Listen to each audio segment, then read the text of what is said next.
అలాంటి useless fellow. Right. Ramnath గారు please continue. ఆయన మాట్లాడింది విన్నారు కదా.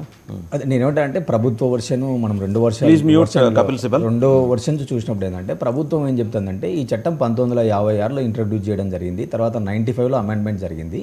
సో 2013లో యూపీఏ ప్రభుత్వం ఎన్నికల ముందు కొన్ని అమెండ్మెంట్ చేయడం ద్వారా దాదాపు ఢిల్లీలో ఉన్నటువంటి 123 ఆస్తులు ప్రభుత్వ ఆస్తులు అవి వక్సుకు చెందినట్టుగా ఒక్క సంతకంతో మారిపోయాయి అనేది నిన్న అమిత్ షా గారి ప్రసంగంలో చూసాం. ఈరోజు ఆయన మైనార్టీ శాఖ మంత్రి కిరణ్ రిజిజు మాట్లాడుతూ సో వక్స్ అనేటువంటిది ఒక మెకానిజం బాగలేదు, స్ట్రీమ్ లైన్ లేదు, ట్రాన్స్పరెన్సీ లేదు, మేము ఒక సెంట్రలైజ్డ్ డేటాబేస్తో ఒక మెకానిజం తేవడం కోసం ఈ చట్టం పెడుతున్నాం తప్ప మీకు అప్రిహెన్షన్స్ వద్దు. ముస్లిమ్స్లోని కొన్ని వర్గాలు కూడా మాకు మద్దతుగా ఉన్నాయి. ఇందులో పేద ముస్లిమ్స్కు స్థానం లేదు. ముస్లిమ్స్లలో కూడా మీకు చాలా వర్గాలు ఉంటాయి, సున్నీలని, షేక్లని, అఘోరాలని, తర్వాత బొహరాలని చాలా ఉంటాయి. కానీ ఈ వక్స్ బోర్డులు వక్స్ కౌన్సిల్లో కేవలం కొన్ని వర్గాలకే ప్రాతినిధ్యం ఉంది, పేద ముస్లింలకు ప్రాతినిధ్యం లేదు. మేము కొంత అనుకూలంగా స్ట్రీమ్లైన్ చేస్తున్నాము. ఈ 1000 కోట్ల విలువైన ఆస్తులంతా కొంతమంది చేతుల్లోనే ఉన్నాయనేది ప్రభుత్వం చెప్పేటువంటి ఒక వర్షన్.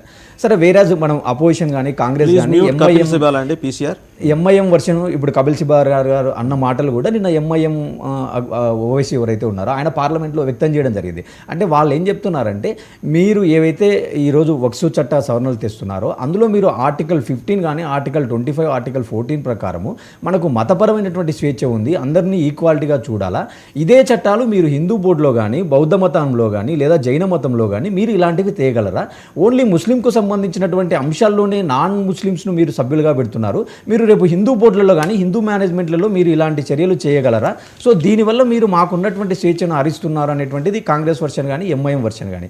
నేనేమంటాను అంటే సాంకేతికంగా చూసినప్పుడు ఇక్కడ ఒక 2 ఎగ్జాంపుల్స్ నిన్న మనకు పార్లమెంట్లో బాగా అడ్రస్ చేయడం ఏంటంటే తమిళనాడులో ఒక గ్రామాన్ని కంప్లీట్ గ్రామాన్ని వక్సు పరంగా వాళ్ళు దానం చేయడం జరిగింది.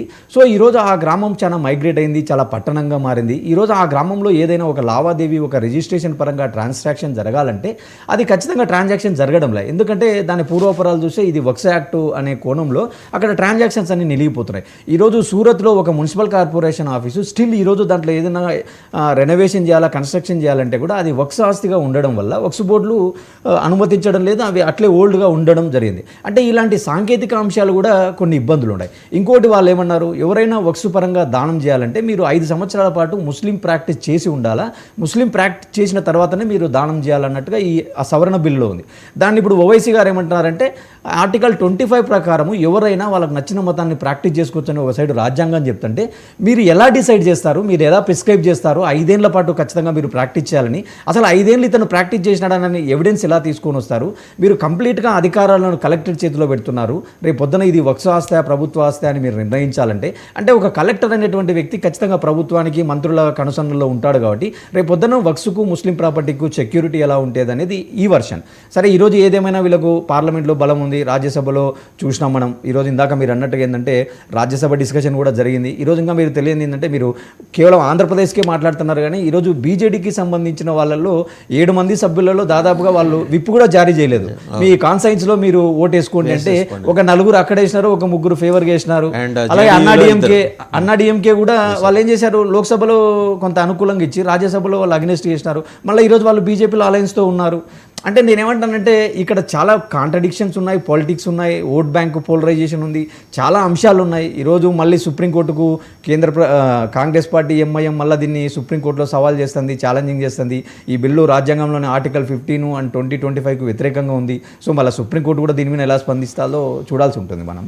రైట్. ఫైనల్గా లక్ష్మీకాంత్ గారు వాట్ యూ సే అండి, చాలా కంక్లూడ్ చేస్తారు. వక్ఫ్కి సంబంధించి మీరు ఒకప్పుడు మీరు ముస్లింలకు అన్యాయం జరుగుతుందని మాట్లాడిన మీ నాయకుడు ఈరోజు వక్ఫ్కి వచ్చేప్పుడు వక్ఫ్కి జై కొట్టడం. ఇప్పుడు దీంట్లో ప్రధాన అంశాలు చూసుకుంటానండి, ఇది ఆ పార్టీలు మాట్లాడుతుంది, నేను అట్లా వాళ్ళు మాట్లాడుతున్నారు మిగిలిన పార్టీ. అదే సార్, ఫస్ట్ దీంట్లో ఈ బిల్లు మెయిన్ కీలక అంశాలు కొన్ని ఉన్నాయి. దీంట్లో ఏంటంటే ముస్లిమ్సే ఉండాలని చెప్పేసి అని అన్నారు. ఓకే, ముస్లిమ్సే, బట్ ఏంటంటే ఇప్పటికి దీంట్లో ఎన్డీఏ ప్రభుత్వం ఇప్పుడు ఇచ్చింది ఏంటంటే ఒక 2 మహిళల కన్నా కానీ ప్రాధాన్యత ఇవ్వాలి, మహిళలకి చోటు ఇవ్వాలి వక్ఫ్ బోర్డులో. అండ్ ఇంకోటి ఏంటంటే వక్ఫ్ కౌన్సిల్ ఏర్పాటు చేసి రాష్ట్ర బోర్డులకు వచ్చేసరికి ముస్లిం ఇతరులు అంటే ఇది ఎట్లా ఉండేదంటే అండి, ఇప్పుడు ఇంతకుముందు రామ్నాథ్ గారు చెప్పినట్టుగా వక్ఫ్ బోర్డులో ఉన్నవాళ్ళు మత పెద్దలు కానీ దానికి మసీదుకి సంబంధించిన వాళ్ళు కానీ వాళ్ళు చేసేది ఏంటంటే ఒక నియంతలాగా ఉండేది. ఆ ఆ భూమి నాది అంటే నాది అన్నట్టుగా ఉండేది. దాని ప్రకారంగా ఏంటంటే ఎవరికి పడితే వాళ్ళకి ఇచ్చేవాళ్ళు. అది పేదల వరకు వచ్చేసరికి వెళ్ళేది కాదు. వాళ్ళ చేతులు మారుతూ ఉండేవి కానీ వీళ్ళ వరకు వచ్చేది కాదు. సో దట్ ఏంటంటే దీనివల్ల ముస్లింకి సంబంధించిన వ్యక్తులను కాకుండా ఆ కమిటీలో ఇంకొక ఇద్దరిని నిర్ణయించాలనే ఉద్దేశం మీద ఈ మెయిన్ కీలకాంశం అనేది ఒకటి బట్ పెట్టారు. దాని మీద టీడీపీ అభ్యంతరం చెప్పింది. మీరేం చెప్పాలా? టీడీపీ అయితే అభ్యంతరం, మీరు చెప్పరనుకోండి. టీడీపీ అయితే 4 పాయింట్లు ఇచ్చిందండి. 4 పాయింట్ల ప్రకారం 4 అంశాల్లో 3 అంశాలు అయితే కేంద్రం అయితే పరిగణలోకి తీసుకుందండి. ఇవాళ రాష్ట్రపతి గారు బిల్లు మీద సంతకం చేశారు, ఇంకా చట్టం అయిపోయింది. అది అదే అంటున్నా. చట్టం అయిపోయిన తర్వాత మీరు అందులో అంటే ఇప్పుడు ఎన్డీఏ తీసుకునేది నిర్ణయం ఎట్లాగుందంటే ప్రతి పేదవాడికి కూడా అవి వెళ్ళాలి. ప్రతి పేదవాడికి కూడా వక్ఫ్ భూములు అనేది ఉపయోగపడాలి. చేసేది ఒక నియంత పాలనలాగా మత పెద్దలు ఎవరి కాళ్ళు పప్పు బిళ్ళల్లాగా పంచుకుంటా ఉండంటే ఇక్కడ కుదరదు. ఇది అంతా ఏంటంటే మీరు ఇంతకుముందు మీరు చూసుకుంటే ఆర్టికల్ 370 విషయంలో కానీ త్రిబుల్ తలాక్ కానీ ఇట్లాంటి విషయాల్లో చూసుకుంటూ ఉంటే ఇట్లాంటి విషయాల్లో కూడా చాలా జాగ్రత్తగా వ్యవహరించింది. సో అయినా చూద్దామండి. అంటే చట్టం కూడా అయిపోయింది కాబట్టి ఇంకా ఏమన్నా సవరణలు ప్రతిపాదిస్తే ఆ చట్టానికి ఆల్రెడీ సవరణ చట్టం, ఆ చట్టానికి ఉండే 42 ఆటల్లో 14 సవరించారు సార్. 72 అంశాలండి, నాట్ 42, 72 ఉన్నాయి. 42 అన్నారు, 72 ఉన్నాయి, అందులో 14. చూద్దాం. ఎనీహౌ థ్యాంక్ యూ లక్ష్మీకాంత్ గారు, డాక్టర్ ఏఎస్ రావు గారు.